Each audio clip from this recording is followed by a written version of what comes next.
You are listening to PastThink.com audiobook. Please like and subscribe, thank you. 3. For seas and 1,000 mountains all bow to submit. From ninefold darkness 10 species names are removed. 1. Now we were speaking of the handsome Monkey King's triumphant return to his home country. After slaying the monstrous king of havoc and wresting from him his huge scimitar, he practiced daily with the little monkeys the art of war, teaching them how to sharpen bamboos for making spears, file wood for making swords, arrange flags and banners, go on patrol, advance or retreat, and pitch camp. For a long time he played thus with them. Suddenly he grew quiet and sat down, thinking out loud to himself, the game we are playing here may turn out to be something quite serious. Suppose we disturb the rulers of humans or of fowls and beasts, and they become offended. Suppose they say that these military exercises of ours are subversive, and raise an army to destroy us. How can we meet them with our bamboo spears and wooden swords? We must have sharp swords and fine halberds. But what can be done at this moment? When the monkeys heard this, they were all alarmed. The great king's observation is very sound, they said, but where can we obtain these things? As they were speaking, 4 older monkeys came forward, 2 female monkeys with red buttocks and 2 bareback gibbons. Coming to the front, they said, Great King, to be furnished with sharp-edged weapons is a very simple matter.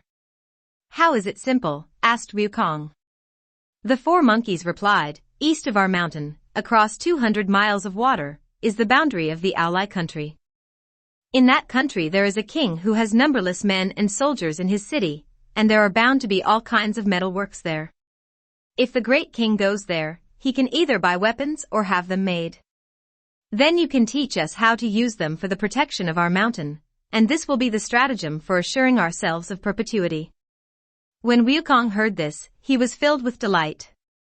Play here, all of you, he said. Let me make a trip. Dear Monkey King. He quickly performed his cloud somersault, and crossed the 200 miles of water in no time. On the other side he did indeed discover a city with broad streets and huge marketplaces, countless houses, and numerous arches. Under the clear sky and bright sun, people were coming and going constantly. Wu Cheng'en thought to himself, there must be ready-made weapons around here. But going down there to buy a few pieces from them is not as good a bargain as acquiring them by magic. He therefore made the magic sign and recited a spell. Facing the ground on the southwest, he took a deep breath and then blew it out. At once it became a mighty wind, hurtling pebbles and rocks through the air. It was truly terrifying. Thick clouds in vast formation moved o'er the world. Black fog and dusky vapor darkened the earth. Waves churned in seas and rivers, affrighting fishes and crabs. Boughs broke in mountain forests, wolves and tigers taking flight. Traders and merchants were gone from stores and shops. No single man was seen at sundry marts and malls. The king retreated to his chamber from the royal court. Officials, martial and civil, returned to their homes. This wine toppled Buddha's throne of 1,000 years, and shook to its foundations the 5 Phoenix Tower. The wind arose and separated the king from his subjects in the Ally country. Throughout the various boulevards and marketplaces, every family bolted the doors and windows, and no one dared go outside. Wu Cheng'en then lowered the direction of his cloud, and rushed straight through the imperial gate. He found his way to the armory, knocked open the doors, and saw that there were countless weapons inside. Scimitars, spears, swords, halberds, battle-axes, scythes, whips, rakes, drumsticks, drums, bows, arrows, forks, and lances, every kind was available. Highly pleased, Wu Cheng'en said to himself, how many pieces can I possibly carry by myself? I'd better use the magic of body division to transport them. Dear Monkey King. He plucked a handful of hairs, chewed them to pieces in his mouth, and spat them out. Reciting the spell, he cried, change. They changed into thousands of little monkeys, who snatched and grabbed the weapons. Those that were stronger took 6 or 7 pieces, the weaker ones 2 or 3 pieces, and together they emptied out the armory. Wukong then mounted the cloud and performed the magic of displacement by calling up a great wind, which carried all the little monkeys back to their home. We tell you now about the various monkeys, both great and small, who were playing outside the cave of the flower fruit mountain. They suddenly heard the sound of wind and saw in midair a huge horde of monkeys approaching, the sight of which made them all flee in terror and hide. In a moment, Wukong lowered his cloud and, shaking himself, collected the pieces of hair back onto his body. All the weapons were piled in front of the mountain. "Little ones," he shouted, "come and receive your weapons." The monkeys looked and saw Wukong standing alone on level ground. They came running to kowtow and asked what had happened. Wukong then recounted to them how he had made use of the mighty wind to transport the weapons. After expressing their gratitude, the monkeys all went to grab at the scimitars and snatch at the swords, to wield the axes and scramble for spears, to stretch the bows and mount the arrows. Shouting and screaming, they played all day long. The following day, they marched in formation as usual. Assembling the monkeys, Wukong found that there were 47,000 of them. This assembly greatly impressed all the wild beasts of the mountain: wolves, insects, tigers, leopards, mouse deer, fallow deer, river deer, foxes, wild cats, badgers, lions, elephants, apes, bears, antelopes, boars, musk oxen, chamois, green one-horned buffaloes, wild hares, and giant mastiffs. Led by the various demon kings of no fewer than 72 caves, they all came to pay homage to the Monkey King. Henceforth they brought annual tributes and answered the roll call made every season. Some of them joined in the maneuvers, others supplied provisions in accordance with their rank. In an orderly fashion, they made the entire flower fruit mountain as strong as an iron bucket or a city of metal. The various demon kings also presented metal drums, colored banners, and helmets. The hurly-burly of marching and drilling went on day after day. While the handsome Monkey King was enjoying all this, he suddenly said to the multitude, "You all have become adept with the bow and arrow, and proficient in the use of weapons. But this scimitar of mine is truly cumbersome, not at all to my liking. What can I do?" The 4 elder monkeys came forward and memorialized, "The great king is a divine sage, and therefore it is not fit for him to use an earthly weapon. We do not know, however, whether the great king is able to take a journey through water." "Since I have known the way," said Wukong, "I have the ability of 72 transformations. The cloud somersault has unlimited power. I am familiar with the magic of body concealment, and the magic of displacement. I can find my way to heaven or I can enter the earth. I can walk past the sun and the moon without casting a shadow, and I can penetrate stone and metal without hindrance. Water cannot drown me, nor fire burn me. Is there any place I can't go to?" "It's a good thing that the great king possesses such powers," said the 4 monkeys, "for the water below this sheet iron bridge of ours flows directly into the dragon palace of the Eastern Ocean. If you are willing to go down there, great king, you will find the old dragon king, from whom you may request some kind of weapon. Won't that be to your liking?" Hearing this, Wukong said with delight, "Let me make the trip." Dear Monkey King. He jumped to the bridgehead and employed the magic of water restriction. Making the magic sign with his fingers, he leaped into the waves, which parted for him, and he followed the waterway straight to the bottom of the Eastern Ocean. As he was walking, he suddenly ran into a Yaka-2 on patrol, who stopped him with the question, "What divine sage is this who comes pushing through the water? Speak plainly so that I can announce your arrival." Wukong said, "I am the heaven-born sage Sun Wukong of the Flower Fruit Mountain, a near neighbor of your old dragon king. How is it that you don't recognize me?" When the Yaka heard this, he hurried back to the Water Crystal Palace to report. "Great king," he said, "there is outside a heaven-born sage of the Flower Fruit Mountain named Sun Wukong. He claims that he is a near neighbor of yours, and he is about to arrive at the palace." Aoguang, the dragon king of the Eastern Ocean, arose immediately. Accompanied by dragon sons and grandsons, shrimp soldiers and crab generals, he came out for the reception. "High Immortal," he said, "please come in." They went into the palace for proper introduction, and after offering Wukong the honored seat and tea, the king asked, "When did the High Immortal become accomplished in the way, and what kind of divine magic did he receive? Wukong said, "Since the time of my birth, I have left the family to practice self-cultivation. I have now acquired a birthless and deathless body. Recently I have been teaching my children how to protect our mountain cave, but unfortunately I am without an appropriate weapon. I have heard that my noble neighbor, who has long enjoyed living in this green jade palace and its shell portals, must have many divine weapons to spare. I came specifically to ask for one of them." When the Dragon King heard this, he could hardly refuse. So he ordered a perch commander to bring out a long-handled scimitar and presented it to his visitor. "Old monkey doesn't know how to use a scimitar," said Wukong. "I beg you to give me something else." The Dragon King then commanded a whiting lieutenant together with an eel porter to carry out a 9-pronged fork. Jumping down from his seat, Wukong took hold of it and tried a few thrusts. He put it down, saying, "Light. Much too light. And it doesn't suit my hand. I beg you to give me another one." "Hi, immortal," said the Dragon King, laughing, "won't you even take a closer look? This fork weighs 3,600 pounds. "It doesn't suit my hand," Wukong said, "it doesn't suit my hand." The Dragon King was becoming rather fearful. He ordered a bream admiral and a carp brigadier to carry out a giant halberd, weighing 7,200 pounds. When he saw this, Wukong ran forward and took hold of it. He tried a few thrusts and parries and then stuck it in the ground, saying, "It's still light. Much too light."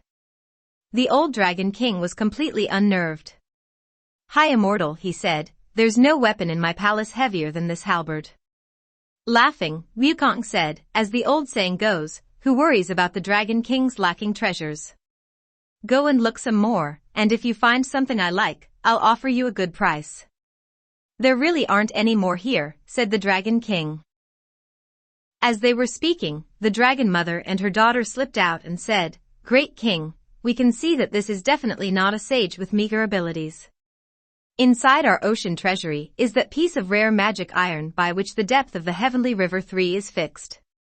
These past few days the iron has been glowing with a strange and lovely light. Could this be a sign that it should be taken out to meet this sage?" "That," said the Dragon King, "was the measure with which the great Yu4 fixed the depths of rivers and oceans when he conquered the flood. It's a piece of magic iron, but of what use could it be to him?" "Let's not be concerned with whether he could find any use for it," said the Dragon Mother. "Let's give it to him, and he can do whatever he wants with it. The important thing is to get him out of this palace." The old Dragon King agreed and told Wukong the whole story. "Take it out and let me see it," said Wukong. Waving his hands, the Dragon King said, "We can't move it. We can't even lift it. The High Immortal must go there himself to take a look." "Where is it?" asked Wukong. "Take me there." The Dragon King accordingly led him to the center of the ocean treasury, where all at once they saw 1,000 shafts of golden light. Pointing to the spot, the Dragon King said, "That's it, the thing that is glowing." Wukong girded up his clothes and went forward to touch it. It was an iron rod more than 20 feet long and as thick as a barrel. Using all his might, he lifted it with both hands, saying, "It's a little too long and too thick. It would be more serviceable if it were somewhat shorter and thinner." Hardly had he finished speaking when the treasure shrunk a few feet in length and became a layer thinner. "Smaller still would be even better," said Wukong, giving it another bounce in his hands. Again the treasure became smaller. Highly pleased, Wukong took it out of the ocean treasury to examine it. He found a golden hoop at each end, with solid black iron in between. Immediately adjacent to one of the hoops was the inscription, "The compliant golden hooped rod. Weight, 13,500 pounds. He thought to himself in secret delight, "This treasure, I suppose, must be most compliant with one's wishes." As he walked, he was deliberating in his mind and murmuring to himself, bouncing the rod in his hands, "Shorter and thinner still would be marvelous." By the time he took it outside, the rod was no more than 20 feet in length, and had the thickness of a rice bowl. See how he displayed his power now. He wielded the rod to make lunges and passes, engaging in mock combat all the way back to the Water Crystal Palace. The old Dragon King was so terrified that he shook with fear, and the dragon princes were all panic-stricken. Sea turtles and tortoises drew in their necks, fishes, shrimps, and crabs all hid themselves. Wukong held the treasure in his hands and sat in the water crystal palace. Laughing, he said to the Dragon King, "I am indebted to my good neighbor for his profound kindness." "Please don't mention it," said the Dragon King. "This piece of iron is very useful," said Wukong, "but I have one further statement to make." "What sort of statement does the High Immortal wish to make?" asked the Dragon King. Wukong said, "Had there been no such iron, I would have let the matter drop. Now that I have it in my hands, I can see that I am wearing the wrong kind of clothes to go with it. What am I to do? If you have any martial apparel, you might as well give me some too. I would thank you most heartily." "This, I confess, is not in my possession," said the Dragon King. Wukong said, "A solitary guest will not disturb two hosts. Even if you claim that you don't have any, I shall never walk out of this door." "Let the High Immortal take the trouble of going to another ocean," said the Dragon King. "He might turn up something there. To visit 3 homes is not as convenient as sitting in one," said Wukong. "I beg you to give me one outfit." "I really don't have one," said the Dragon King, "for if I did, I would have presented it to you." "Is that so?" said Wukong.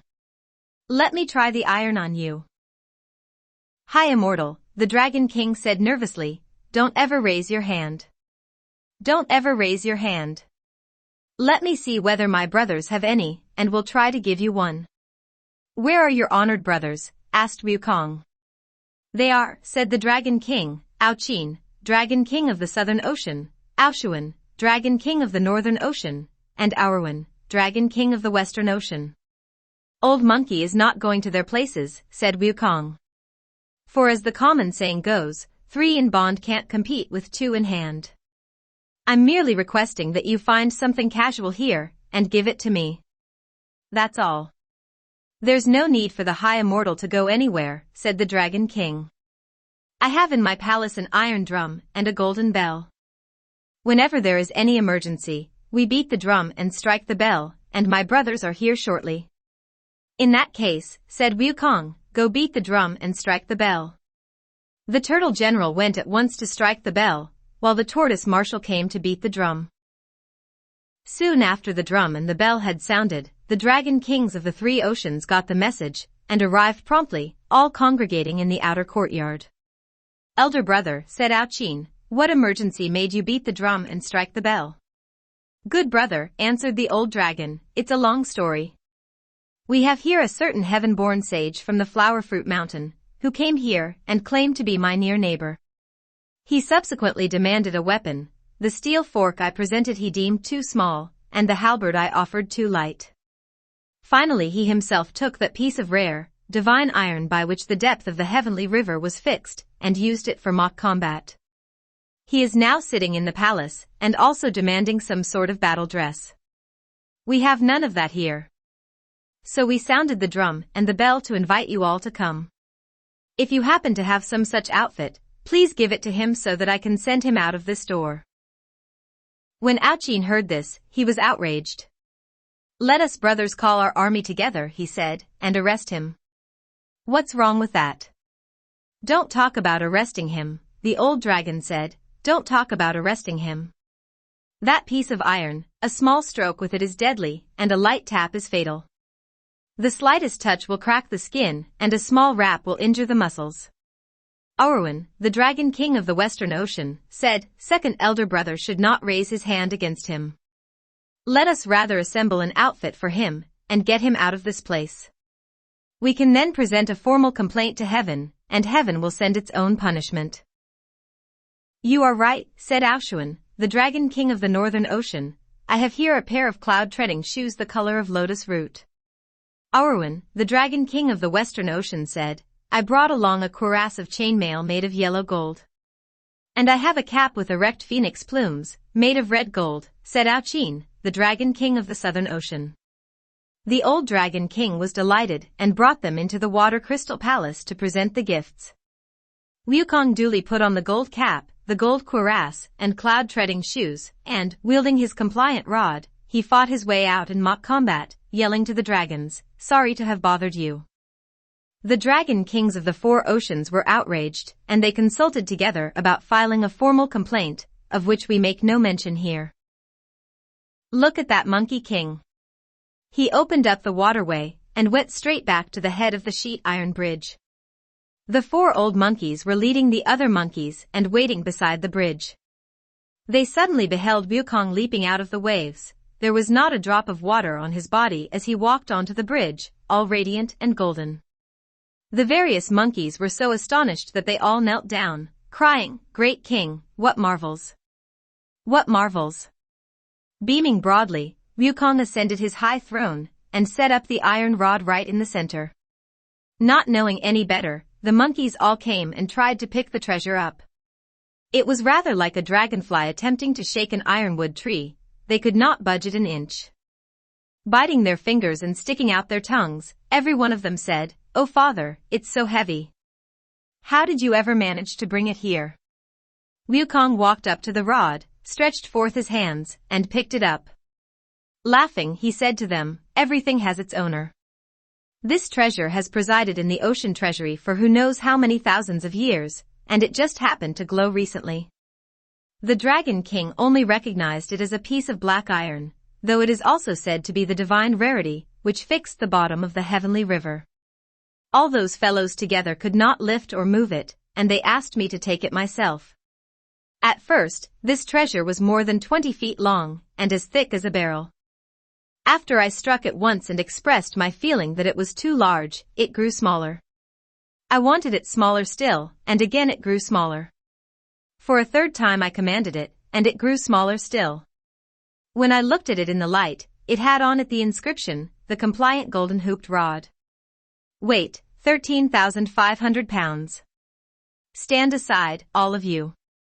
Let me ask it to go through some more transformations. He held the treasure in his hands and called out, "Smaller, smaller, smaller," and at once it shrank to the size of a tiny embroidery needle, small enough to be hidden inside the ear. Awestruck, the monkeys cried, "Great king! Take it out and play with it some more." The monkey king took it out from his ear and placed it on his palm. "Bigger, bigger, bigger," he shouted, and again it grew to the thickness of a barrel and more than 20 feet long. He became so delighted playing with it that he jumped onto the bridge and walked out of the cave. Grasping the treasure in his hands, he began to perform the magic of cosmic imitation. Bending over, he cried, "Grow!" And at once grew to be 10,000 feet tall, with a head like the Tai Mountain, and a chest like a rugged peak, eyes like lightning, and a mouth like a blood bowl, and teeth like swords and halberds.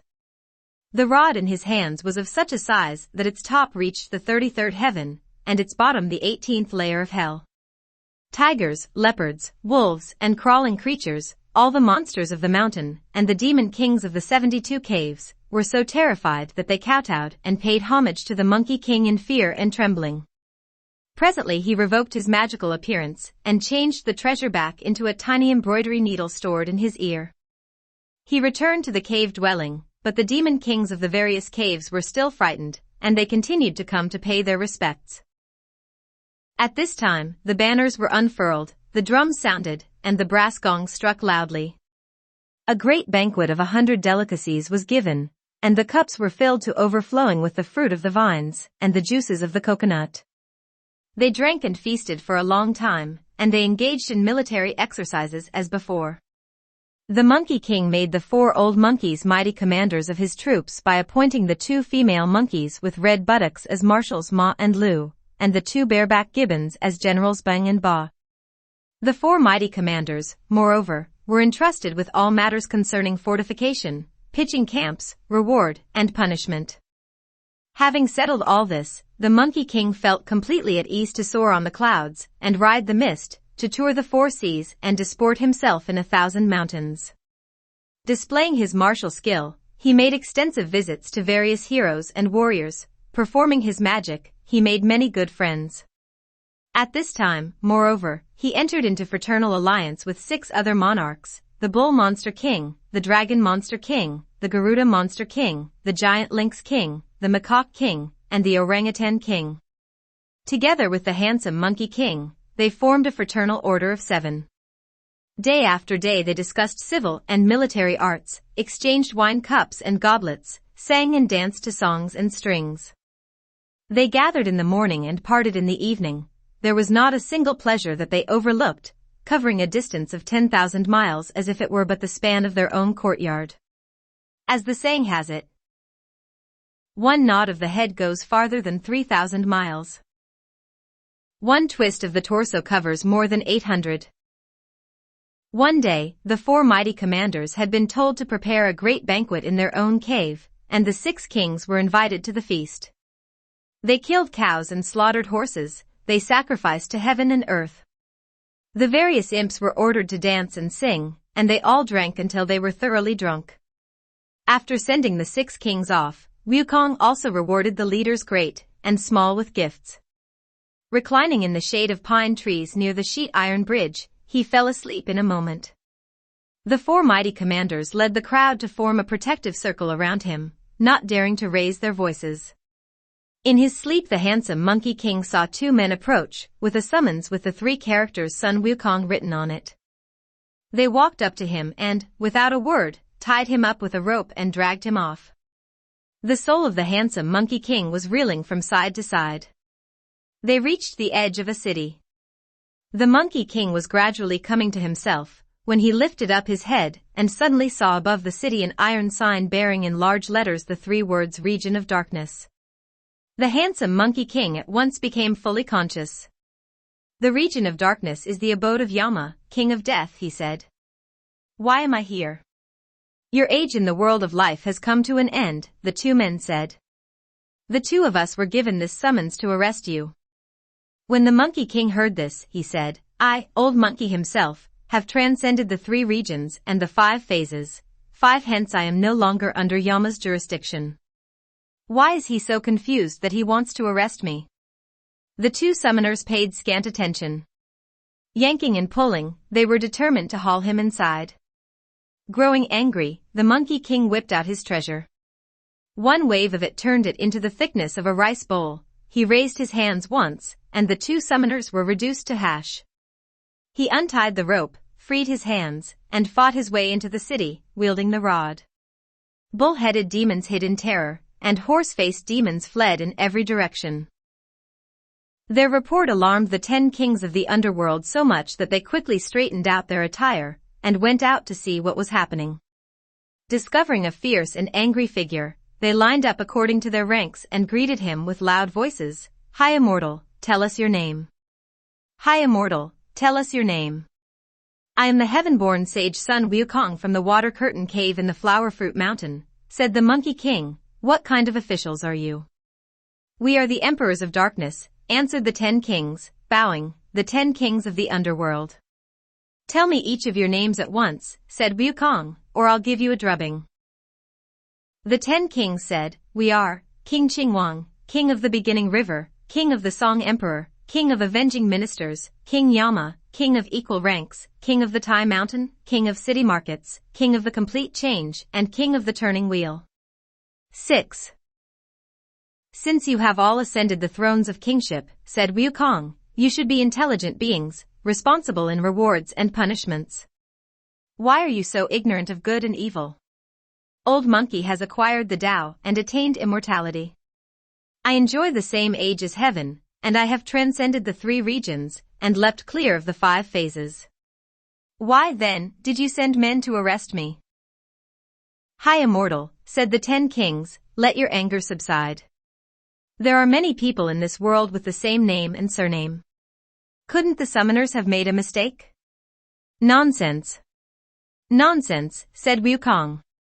The proverb says, officials err, clerks err, but the summoner never errs. Quick, bring out your register of births and deaths, and let me have a look. When the 10 kings heard this, they invited him to go into the palace to see for himself. Holding his compliant rod, Wukong went straight up to the Palace of Darkness and, facing south, sat down in the middle. The 10 kings immediately had the judge in charge of the records bring out his books for examination. The judge, who did not dare tarry, hastened into a side room, and brought out 5 or 6 books of documents, and the ledgers on the 10 species of living beings. He went through them one by one, short-haired creatures, furry creatures, winged creatures, crawling creatures, and scaly creatures, but he did not find his name. He then proceeded to the file on monkeys. You see, though this monkey resembled a human being, he was not listed under the names of men. Though he resembled the short-haired creatures, he did not dwell in their kingdoms. Though he resembled other animals, he was not subject to the unicorn. And though he resembled flying creatures, he was not governed by the phoenix. He had, therefore, a separate ledger, which Wu Cheng'en examined himself. Under the heading Soul 1350 he found the name Sun Wu Cheng'en recorded, with the description, Heaven-born stone monkey. Age, 342 years. A good end. Wu Cheng'en said, I really don't remember my age. All I want is to erase my name. Bring me a brush. The judge hurriedly fetched the brush and soaked it in heavy ink. Wu Cheng'en took the ledger on monkeys and crossed out all the names he could find in it. Throwing down the ledger, he said, that ends the account. That ends the account. Now I'm truly not your subject. Brandishing his rod, he fought his way out of the region of darkness. The 10 kings did not dare approach him. They went instead to the Green Cloud Palace to consult the Bodhisattva King Kitagarbha, and made plans to report the incident to heaven, which does not concern us for the moment. While our Monkey King was fighting his way out of the city, he was suddenly caught in a clump of grass and stumbled. Waking up with a start, he realized that it was all a dream. As he was stretching himself, he heard the 4 mighty commanders and the various monkeys crying with a loud voice, Great King! How much wine did you imbibe? You've slept all night long. Aren't you awake yet? Sleeping is nothing to get excited about, said Wu Cheng'en, but I dreamed that 2 men came to arrest me, and I didn't perceive their intention until they brought me to the outskirts of the region of darkness. Showing my power, I protested right up to the palace of darkness and argued with the 10 kings. I went through our ledger of births and deaths and crossed out all our names. Those fellows have no hold over us now. The various monkeys all kowtowed to express their gratitude. From that time onward there were many mountain monkeys who did not grow old, for their names were not registered in the underworld. When the handsome Monkey King finished his account of what had happened, the 4 mighty commanders reported the story to the demon kings of various caves, who all came to tender their congratulations. Only a few days had passed when the 6 sworn brothers also came to congratulate him, all of them delighted about the cancellation of the names. We shall not elaborate here on their joyful gathering. We shall turn instead to the great benevolent sage of heaven, the celestial Jade Emperor of the most venerable Deva, who was holding court one day in the treasure hall of divine mists, the cloud palace of golden arches.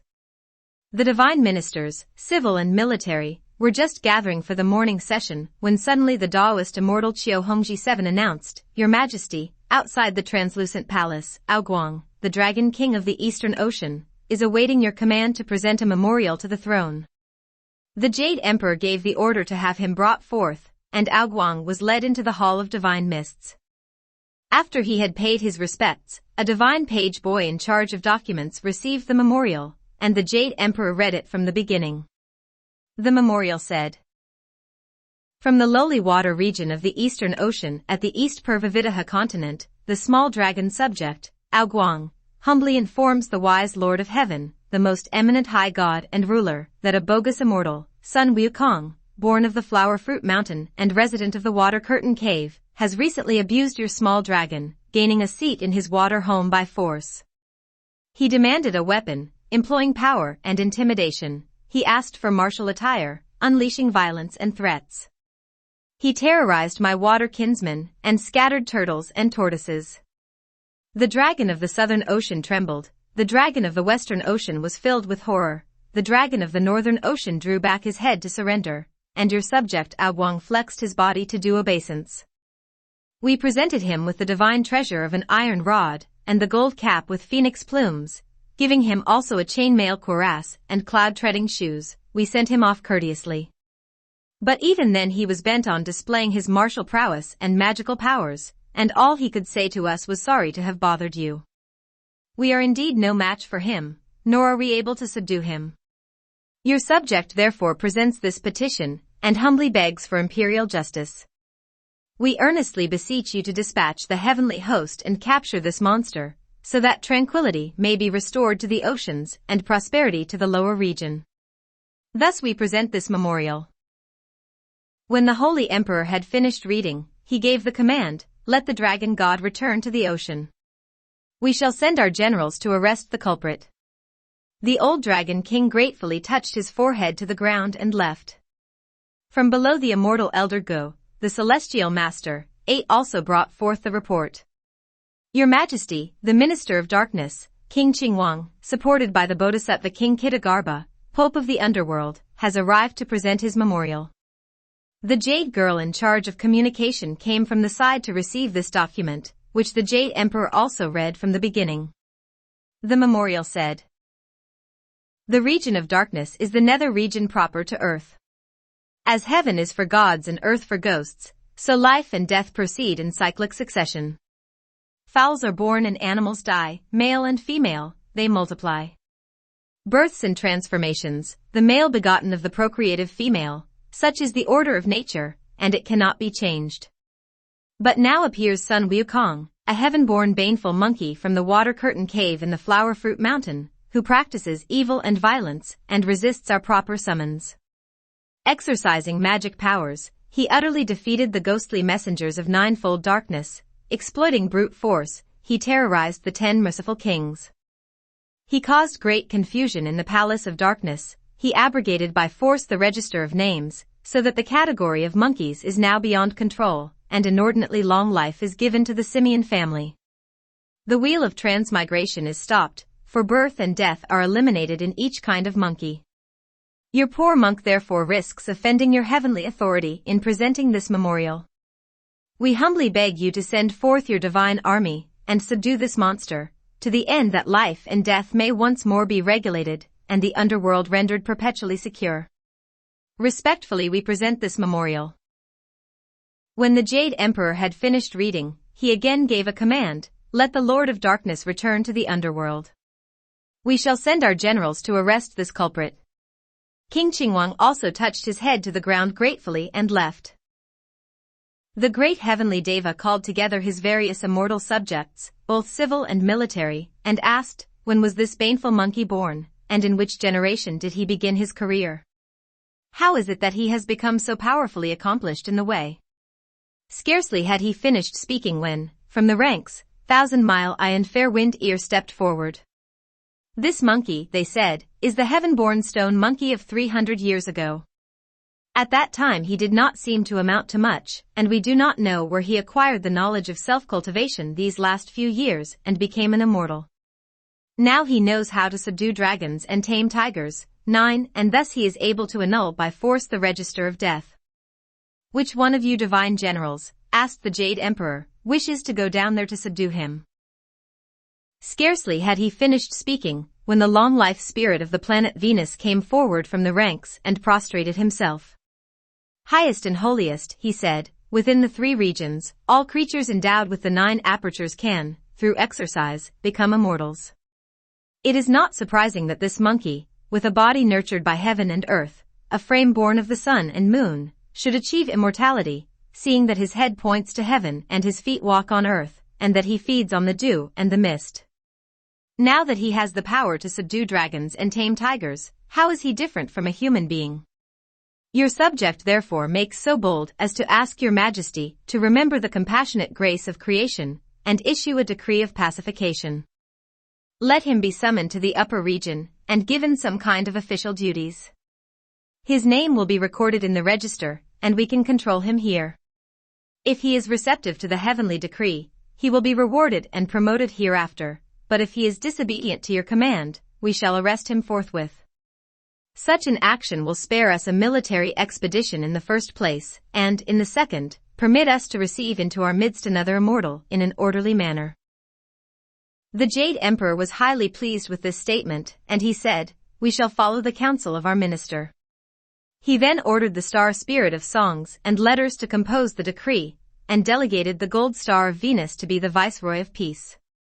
Having received the decree, the gold star went out of the south heaven gate, lowered the direction of his hallowed cloud, and headed straight for the flower fruit mountain and the water curtain cave. He said to the various little monkeys, I am the heavenly messenger sent from above. I have with me an imperial decree to invite your great king to go to the upper region. Report this to him quickly. The monkeys outside the cave passed the word along one by one until it reached the depth of the cave. Great king, one of the monkeys said, there's an old man outside bearing a document on his back. He says that he is a messenger sent from heaven, and he has an imperial decree of invitation for you. Upon hearing this, the handsome monkey king was exceedingly pleased. These last 2 days, he said, I was just thinking about taking a little trip to heaven, and the heavenly messenger has already come to invite me. The monkey king quickly straightened out his attire, and went to the door for the reception. The gold star came into the center of the cave, and stood still with his face toward the south. I am the gold star of Venus from the west, he said. I came down to earth, bearing the imperial decree of pacification from the Jade Emperor, and invite you to go to heaven to receive an immortal appointment. Laughing, Wu Cheng'en said, I am most grateful for the old star's visit. He then gave the order, little ones, prepare a banquet to entertain our guest. The gold star said, as a bearer of imperial decree, I cannot remain here long. I must ask the great king to go with me at once. After your glorious promotion, we shall have many occasions to converse at our leisure. We are honored by your presence, said Wu Cheng'en. I am sorry that you have to leave with empty hands. He then called the 4 mighty commanders together for this admonition, be diligent in teaching and drilling the young ones. He ascends the high rank of immortals from the sky. His name's enrolled in cloud columns and treasure scrolls.